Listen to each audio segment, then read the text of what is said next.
Alcatraz. In 1850, the United States Army built a fortress to protect San Francisco.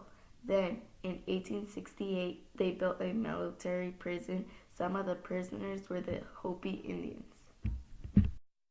After all of that, in 1909, they built Alcatraz Prison. It held the worst of the worst, like Al Capone. Talk about excitement at the county jail. It's finally come to pass, and here's the proof. Mr. Alphonse Capone, alias Mr. Al Brown, alias the Big Shot, has met the enemy and he is theirs, on his way to the Dearborn Street station with an escort that'll do credit to a sultan. It won't be long now before the world's most notorious gangster will be only an offensive memory. Other notorious inmates were George Machine Gun Kelly, Robert Stroud, known as the Birdman of Alcatraz, Roy Gardner, Henry Young, Alvin Karpis, James Whitey Bulger, and Mickey Cohen. Why was Alcatraz so hard to escape from? It was very difficult to escape from Alcatraz for three main reasons.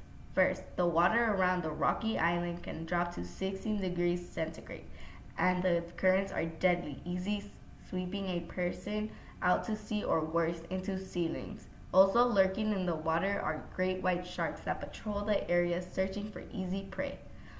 Alcatraz was very well inescapable because it was originally a fort with steel and concrete barriers way off the island. Steel used was tool resistant, meaning the steel used to resist to blades. Thirdly, there was no special treatment for any of the inmates. While many famous criminals were sent there, all inmates were treated the same. These two brothers, John and Clarence England, were part of a family of 13 children. They both lived in Johnsonville, Georgia. Their parents were seasonal farm workers and changed jobs during the years. They started robbing banks together in the early 1950s. Both were arrested in 1956 and received 15 to 20-year sentences in 3 federal prisons. After repeated attempts to escape Atlanta facility, they were both transferred to Alcatraz. They both came in different times. John in October 21st, 1960, and Clarence on January 10th, 1961. Frank Lee Morris was born in Washington. He was orphaned at age 11 and committed his first crime at age of 13. He scored 133 in his IQ test, and 125 is the average score. Frank has served time in Florida and Georgia. Then he escaped from Louisiana State Penitentiary while serving 10 years for bank robbing. He was recaptured a year later and was sent to Alcatraz in 1960. These 3 men planned their escape from Alcatraz very thoroughly, and that took them about 4 months to plan the escape. They even had their own workroom. They made dummy heads out of stuff they had around them, like hair from the barbershop, paper mache from art classes in the prison, etc. They placed the dummy heads on their bed so they can fool the guards that they were there and asleep. They also took parts of the sink that were strong and sharp and spoons to dig a hole in the ventilator that led to the area with tubing of plumbing and there led to the roof. They also made a boat out of leftover raincoats and sewed them together to make a raft. They made a paddle of wood that was found after the escape. From the start, they knew where they were going to meet up in the roof of the prison. Alan West, an inmate that was going to escape with them, got there late, and when he was on the roof, they were gone. They had to leave if they were going to escape and not get caught. They used a lot of handmade tools to complete the escape.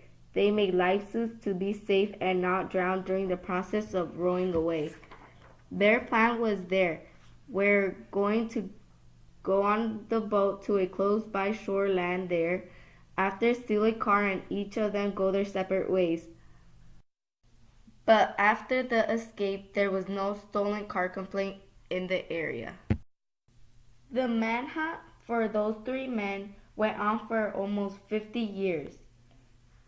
It cost more than $23 million, and they didn't even find any of the escapees.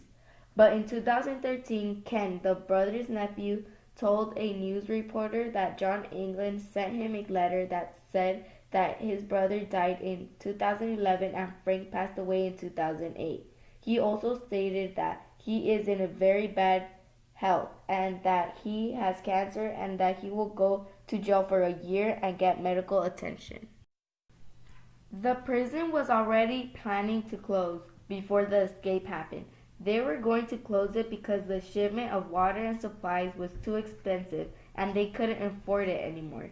In 1972, Alcatraz became open to the public and people could see the amazing, inescapable prison, and they would tell the story of the journey the three men took to escape the federal prison.